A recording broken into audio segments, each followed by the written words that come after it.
Bonjour à tous, j'espère que vous allez tous bien, c'est Claire. Bienvenue dans cette nouvelle vidéo où on va réaliser ensemble le thiebou yap, qui est le riz à la viande à la sénégalaise avec les légumes comme vous pouvez le voir ici en image. Et je vous ai présenté il n'y a pas longtemps sur la page le thieboudienne, qui est le riz toujours à la sénégalaise mais cuit avec du poisson. Ici, j'ai remplacé avec la viande. Je vous en dis pas plus sur la recette, je vous mettrai le lien en barre d'infos. Et la vidéo vous revient juste après ceci.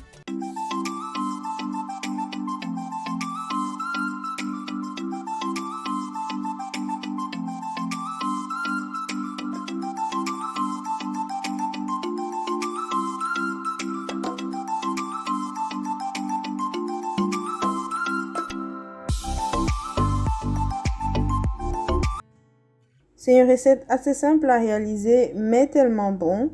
L'élément de base ou principal, c'est du riz. Ici, j'ai pris du riz brisé 2 fois.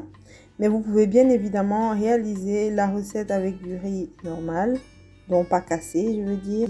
Et la recette ici se réalise avec la viande. J'ai pris de la viande de bœuf. Je voulais vraiment la viande de mouton, mais j'en ai pas eu, mais c'est pas grave.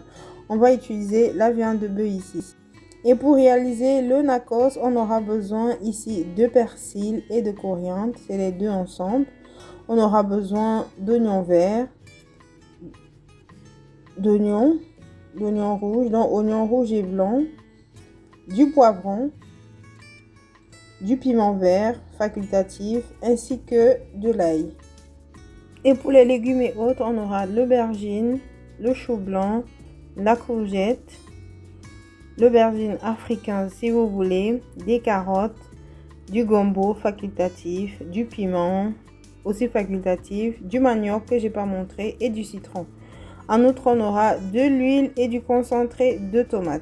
Alors, ces autres ingrédients qui rapportent vraiment le petit plus dans la recette, les feuilles de laurier, le guetch qui est un poisson séché et salé, le yet qui est un mollusque aussi qui est séché, ainsi que les feuilles de bissap blanc. Et les feuilles de bissap rapportent un petit côté acidulé à notre plat. Je vais commencer par découper la viande en petits morceaux. Et une fois que c'est fait, je mets directement une marmite à chauffer au feu et je rajoute de l'huile. Je vais rajouter les morceaux de viande pour faire dorer vraiment quelques minutes. Et je rajoute de l'ail pour donner beaucoup de goût à notre viande. Vous pouvez mettre l'ail directement dans l'huile avant de rajouter les morceaux de viande. Et on va laisser dorer par la suite nos morceaux de viande.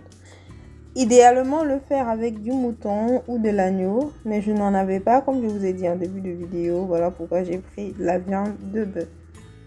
Et pendant que la viande est en train de dorer, je vais émincer les oignons. Et je vais par la suite préparer le nachos qui est l'assaisonnement qui vient vraiment relever le goût de notre plat.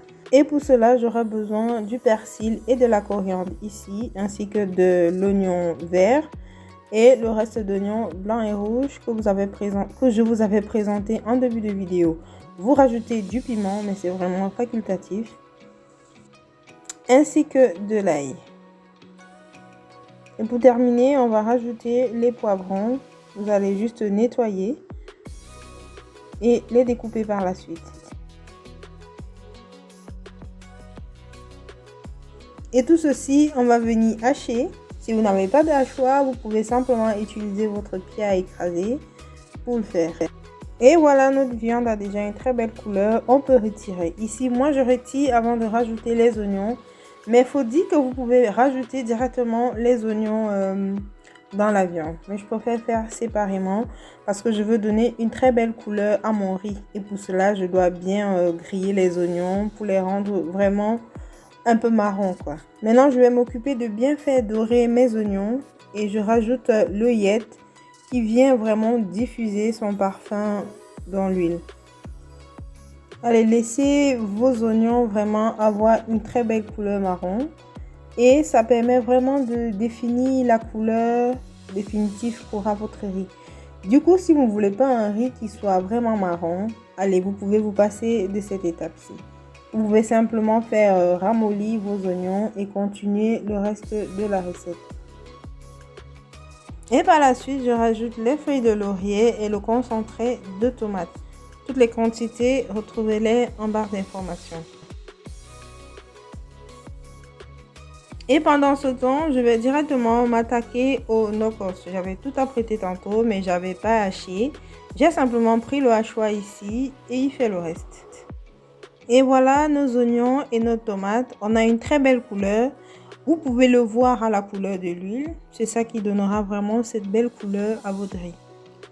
Et je vais rajouter le no-cost. Il faut dire que vous pouvez le mettre en 2 parties ou en 3 parties. Une première ici et le reste vous verrez pendant la vidéo.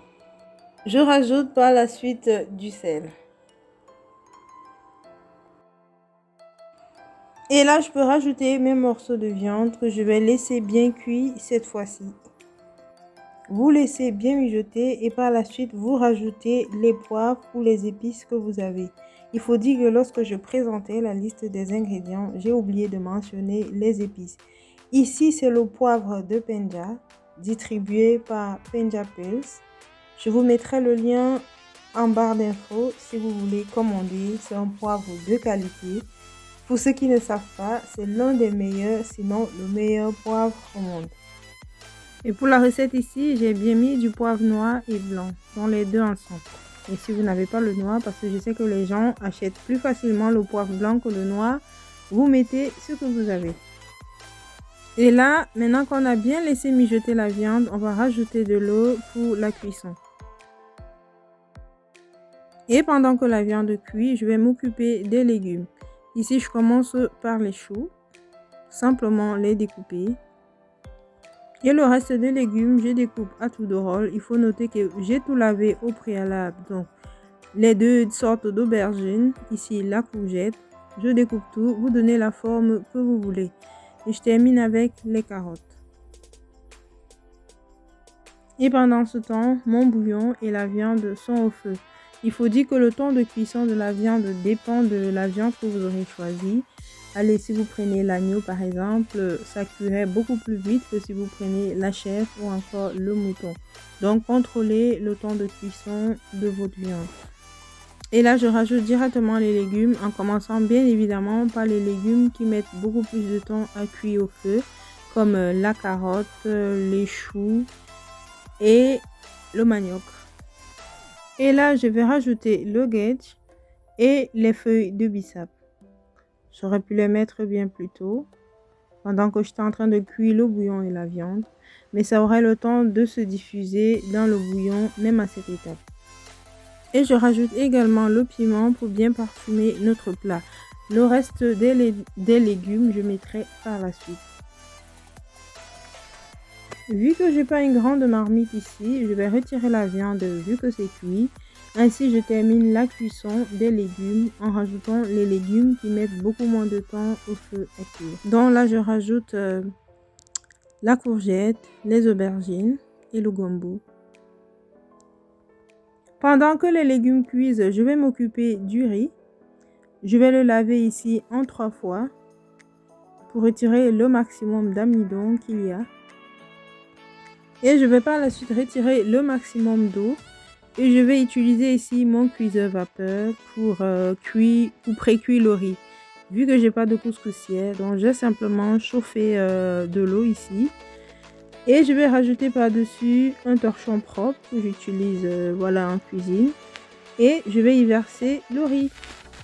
Et il faut vraiment bien essorer le riz pour que ça ne colle pas sur le torchon ici. Donc j'ai retiré le maximum d'eau et pendant que les légumes cuisent, le riz va cuire à côté. Il faut dire que les premiers légumes, j'ai laissé 20 minutes à cuire avant de rajouter les seconds légumes et j'ai laissé de nouveau pendant 20 minutes, 20 à 25 minutes. Et il est important de préciser aussi que le temps de cuisson des aliments dépend de la température du feu que vous utilisez.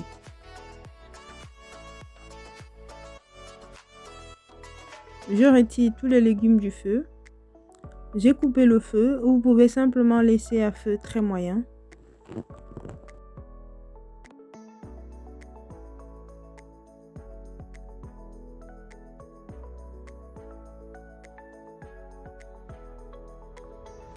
Une fois que j'ai retiré tous les légumes, vu que j'ai pas beaucoup de sauce ici, je vais simplement retirer l'huile qu'il y a au-dessus.